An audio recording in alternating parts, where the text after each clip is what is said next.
Shalom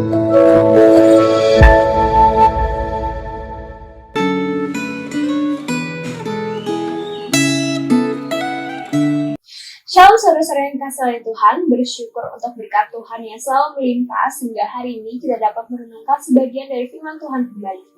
Sebelum kita mulai renungan pada hari ini, mari kita siapkan hati dan pikiran kita dengan berdoa terlebih dahulu. Mari kita berdoa. Tuhan, terima kasih atas berkat pada hari ini sehingga hari ini kita diberikan kesempatan untuk kembali merenungkan sebagian dari firman-Mu. Tuhan, kiranya Kau berkati agar proses perenungan hari ini dapat berjalan dari awal sampai akhir dengan lancar. Kiranya kami juga mengerti apa yang ingin Kau sampaikan kepada kami dan kami juga bisa mengimplementasikannya dalam kehidupan kami sehari-hari. Semuanya kami serahkan dalam tangan-Mu, Engkau yang berkati. Dalam nama Tuhan Yesus kami telah berdoa. Amin. Saudara-saudara yang dikasihi oleh Tuhan, tema renungan pada hari ini adalah miskin di hadapan Allah, yang terambil dari kitab Yesaya pasal 66.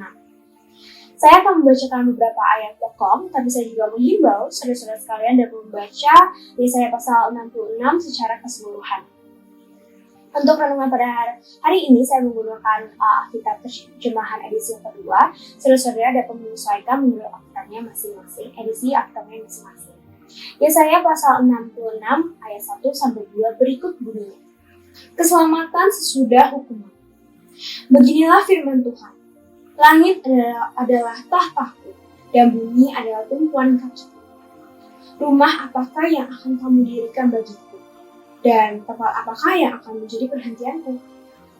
Bukankah tanganku yang membuat semuanya sehingga jadilah semuanya ini? Demikian firman Tuhan. Namun, orang yang seperti inilah yang kupandang.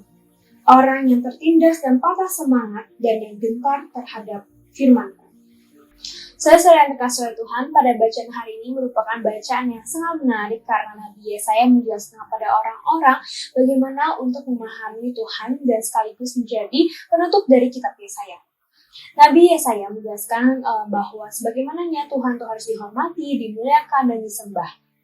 Saudara-saudara sekalian, mungkin saya tahu bahwa saudara-saudara juga sering melihat bagaimana bangunan megah, yaitu gereja dibangun, itu untuk memuliakan Tuhan dan digunakan untuk manusia untuk memuliakan Tuhan. Hanya itu saja. Namun keberadaan gereja yang dengan megah tersebut tidak dapat menampung Tuhan, karena seperti yang kita tahu bahwa segala isi di bumi maupun di langit itu merupakan ciptaan dari Tuhan. Jadi adanya bangunan megah tersebut itu juga merupakan campur tangan dari Tuhan.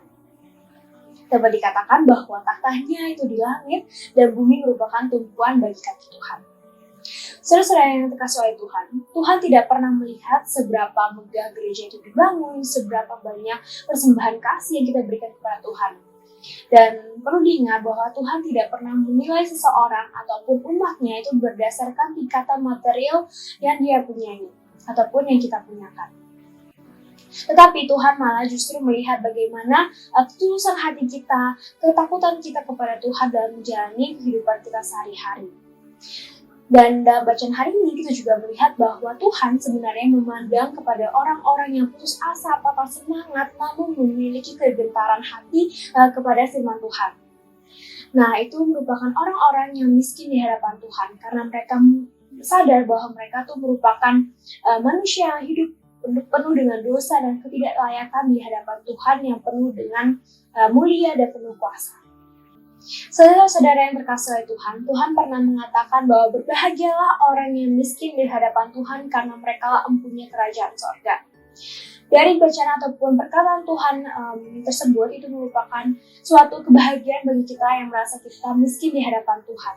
Karena dengan kita merasa miskin di hadapan Tuhan, kita mengerti bahwa ketika orang yang miskin itu merupakan orang yang benar-benar membutuhkan Tuhan dalam kehidupannya, karena mereka sadar bahwa mereka itu memiliki kehidupan yang tidak layak dan penuh dosa.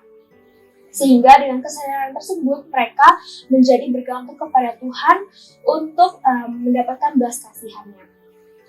Saudara-saudara yang terkasih oleh Tuhan, sebenarnya dengan kesadaran kita bahwa kita merupakan manusia yang penuh dosa dan kita itu miskin di hadapan Allah merupakan hal yang penting bagi umat Kristen.